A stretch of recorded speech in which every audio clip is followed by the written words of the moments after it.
Alright guys, excuse me, got another one here for you. This is just going to be the second video that I make for the day to kind of wrap up the week. And it kind of will play off of my previous video that you guys might have watched about psychoanalysis. Sorry, just backing out here.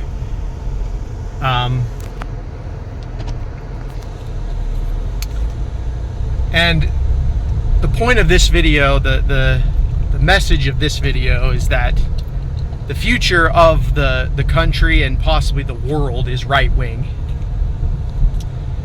And for anyone that's been paying attention to politics over the last 5 years, hell, even 10 years, which is about when I started. Obviously, a lot of millennials, it's a cliche, but a lot of us literally started our politics with Obama. Most of us were just kind of like, I was never one of these people, but most of my friends were kind of just like, oh yeah, like I'm ready for change, right? We just kind of like bought into Obama. And then as we know, Obama was a complete disaster, which led to Gamergate, which led to Trump. And then all that led to COVID. Sorry, my mouth is, make it so my voice won't crack as bad. And then that led to COVID, and now we are in 2025. We are 5 years from past COVID, and Trump is president again. And, you know, I've talked about this in the past, that Trump is kind of an instrument. He's not really the future, but he is the sledgehammer that's going to smash in the wall that has all the cockroaches fall out. And so whatever comes after Trump is going to be inherently much more right-wing. And I briefly talked about this video, or sorry, this concept in the video on restoring order, I think is what I titled that one, about the concept of there being a crown in the gutter. But that's not really what this is going to be about. This is going to be about more of the spirit of the age. And I was going to kind of just go into that. So when you enter periods of left-wing ideology, it usually means your society is doing very good materially. Now, I say materially for a reason, because this doesn't mean that morally or spiritually your society is healthy at all. In fact, it usually means the exact opposite. It usually means that your society is pretty hedonistic, but you're materially taken care of. You know, you're very wealthy, you're very rich, so you can afford things that I call on this channel luxury ideologies. I always call feminism that, for instance. Because when you don't have to go out and work all day and toil and live with reality, right? You can have these luxury beliefs, because I don't know if progressivism is like a human condition or what, but it just seems to be that no matter what happens, human beings are never content. And this is a very masculine thing. Men are always trying to fix problems, right? It's just the way we are, right? Like, one of the reasons why feminism exists as it does today is because men created such a comfortable world for women that they are allowed to think this way, right? Like they created washing machines so that women wouldn't have to, you know, go out and hang the laundry by hand. We created the dishwasher, right? So that women didn't have to, all these things were created so that women's lives would be easier. But it's kind of like the Faustian bargain, you could say, that,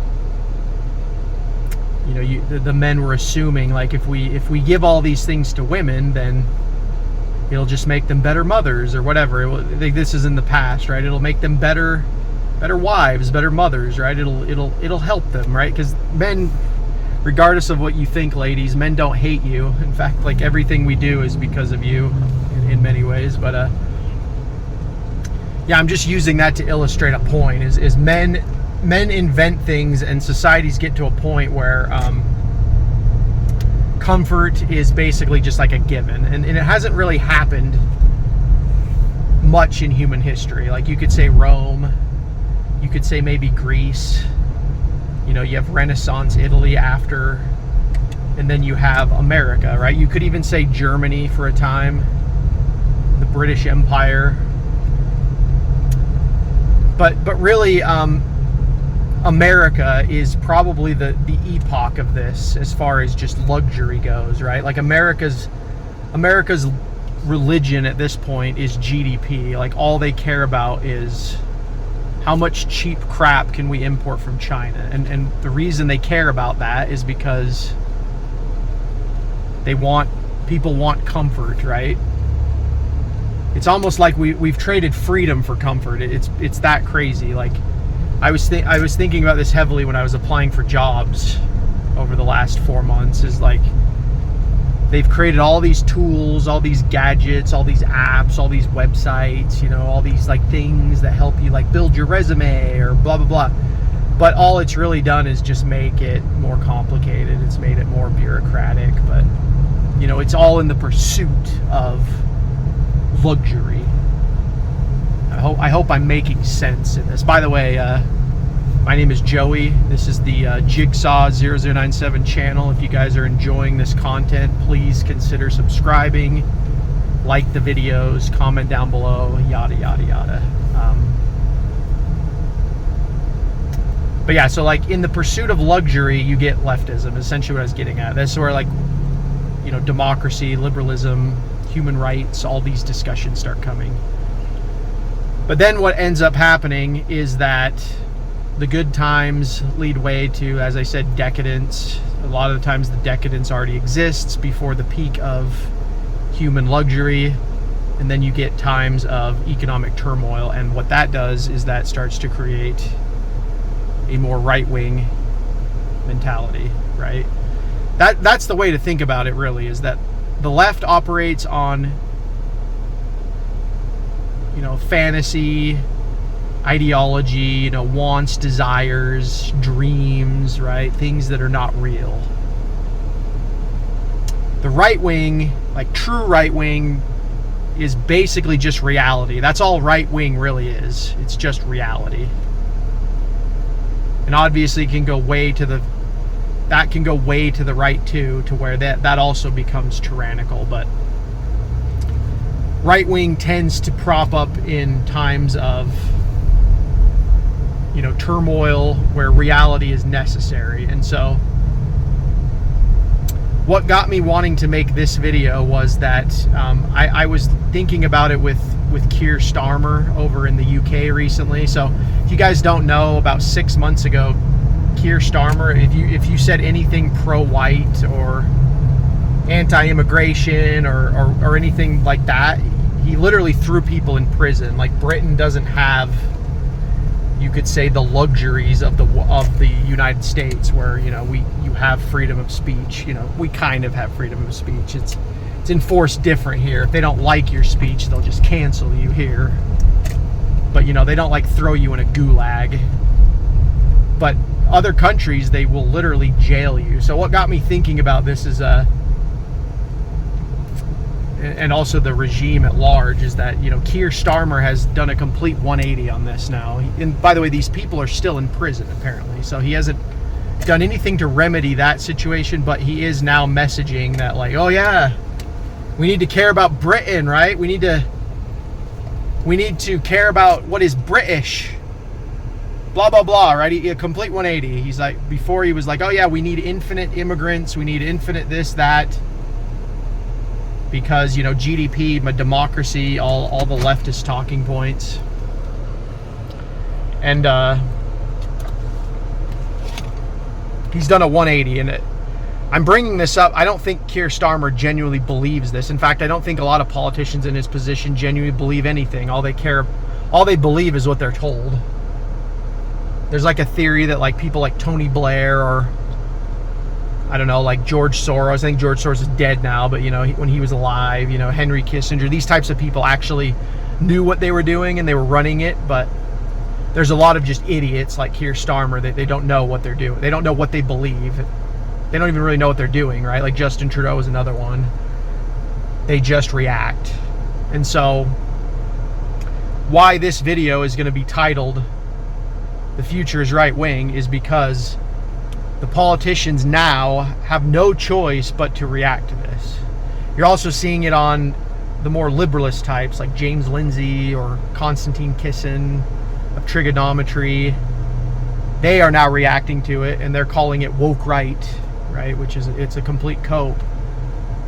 That's a form of containment, and that also happens. But the spirit of the age is that everything's going more right wing, guys, is what I'm getting at. People are going to start living more conservatively. They're going to have to tighten their belt, so to speak, right? I've been doing that for years, but I'm seeing a lot of my friends now, cancel their vacations and, sell. One of my friends, he had like 12 properties, and he sold like 4 of them this year because he thinks that the housing crash is imminent. So, he would have never done that before.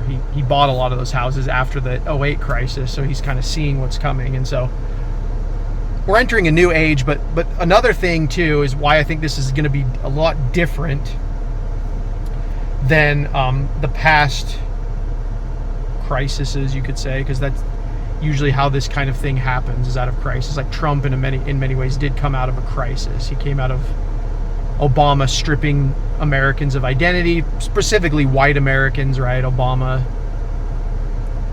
he basically, tried to just get rid of the Bible Belt mentality.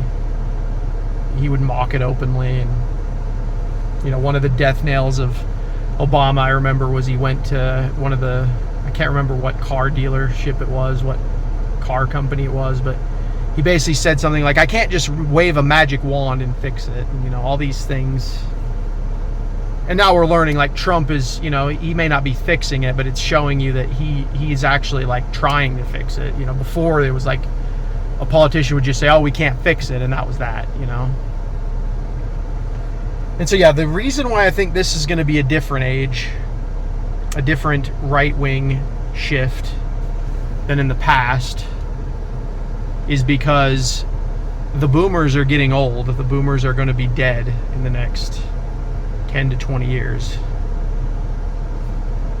And so the young people, they don't really believe, you could call it the post-war consensus, right? The World War II narrative. A lot of them either don't believe it or they don't care about it. I'm probably in the middle there. I think obviously it's called the fog of war for a reason, and this has to do with any war, anytime you read any history. Some of it's true, some of it's false, but you will never know for sure. And so you have to analyze history of, like, is it really worth destroying our society over this belief?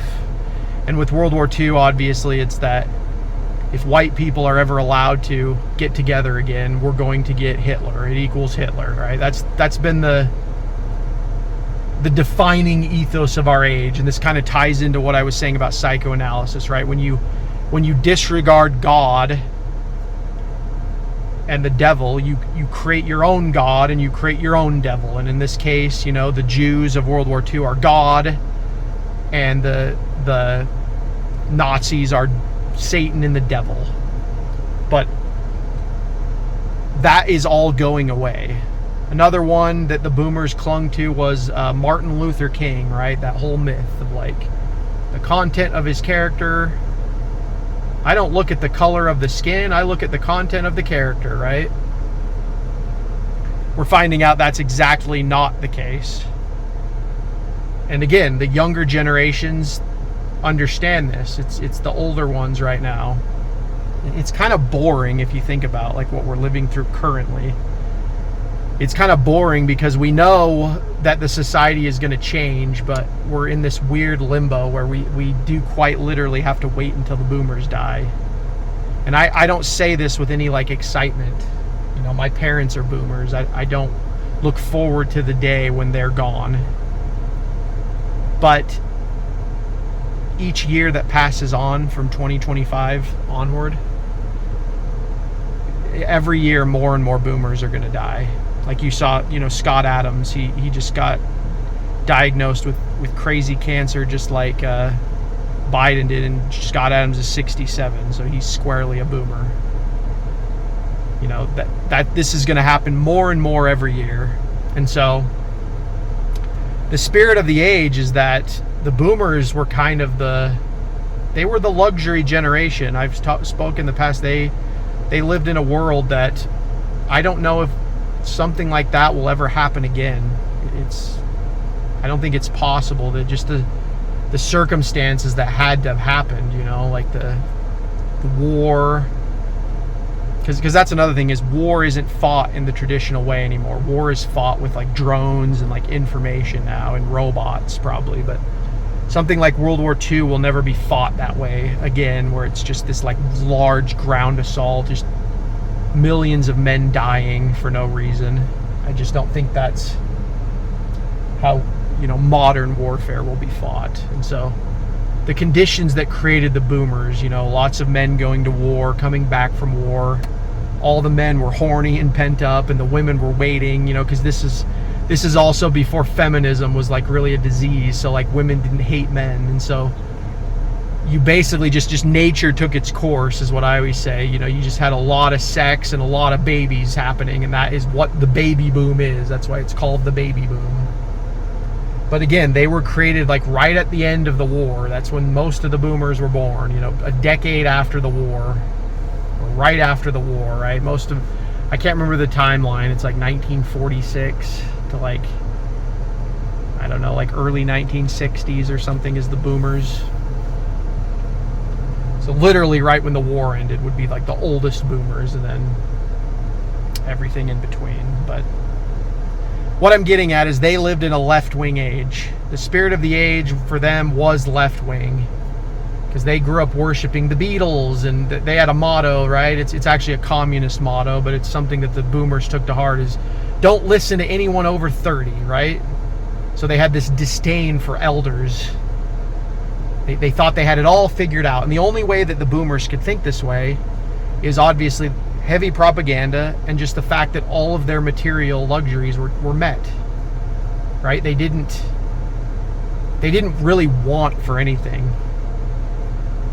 Like as much as boomers talk about, like I always get this from boomers, they always talk about how tough the Jimmy Carter years were, and it's like, compared to what has happened since then, the Jimmy Carter years look like paradise, right? And Jimmy Carter was actually a lot more right-wing than people even give him credit. He was very much into deregulation. You can look it up. He was very anti-war, similar to Trump. That irony is not lost on me with the boomers, by the way, that they love Trump, but they hated Jimmy Carter. And then they also worship Reagan. Reagan was one of the biggest government stooges that was ever in government, you know? I think Trump is finally about to repeal the Silencer Act, but that was Reagan. A lot of people don't understand that. So yeah, the boomers were the representation of that age, but the future age by necessity is going to be more right-wing. And I don't exactly know how it's going to go down. I don't know if the currency is going to collapse. I don't know if AI is going to take all the jobs, you know. Even with Trump's immigration strategies, we still could live in like infinity Indian society. You know, all these things are pressing matters, right? And this is what creates the right-wing age, is that we are literally under attack now. And when people start sensing that, you know, women are sensing that too. I've always said, like, when women start getting the ick on something, things start changing fast. And I do think the women are now starting to get the ick. They're showing that the women are more left-wing than the men, but that's just women. Women are always going to be more left-wing than men. But if society truly does get really dire, then the women will fall in line, because women just can't protect themselves on their own. It's literally impossible. They're going to need men to protect them. And so if it gets to that point, which again, I'm not advocating for this, YouTube. I don't want civil war. I'm not advocating for any violence. I'm just saying that the future of the country is right-wing. And again, to wrap the video up, the signs of this are, people are noticing the JQ, you know, the Jewish question, right? People are really attacking feminism now. They're noticing the OnlyFans phenomenon. They're noticing what's happening with women, the tattoos, the piercings, all the women are on, you know, birth control and antipsychotic meds, you know, They're working these miserable office jobs, the single mother epidemic. So people are noticing that. People are noticing the race issue now too. There's a term being thrown around just recently. They're called black fatigue. Trump has even represented it now in the White House with the South African farmers that are being genocided. You know, the thing that's happening in Gaza with Israel, again, that ties to the Jewish thing, but people are noticing that, right? Like, people are just noticing the things that they used to get away with in the past. People are noticing this now, and they're just not okay with it. And even if we enter some form of, I call it, you know, Elon Musk right wing, not really true right wing, more like a libertarian containment right wing, but even if we enter into something like that, it's still going to be more right wing than what we're living in right now at this moment. Because again, COVID was the peak of their insanity. And that was, they became very authoritarian in that time. That was the left-wing authoritarianism, taking complete grasp, but you know, they ultimately failed. And I think the reason why they jumped the gun on that one is because, you know, the boomers realized, like, we're getting old. If we don't do this now, we're going to be dead. It's never, you know, in their vanity, it's never going to happen in our lifetimes.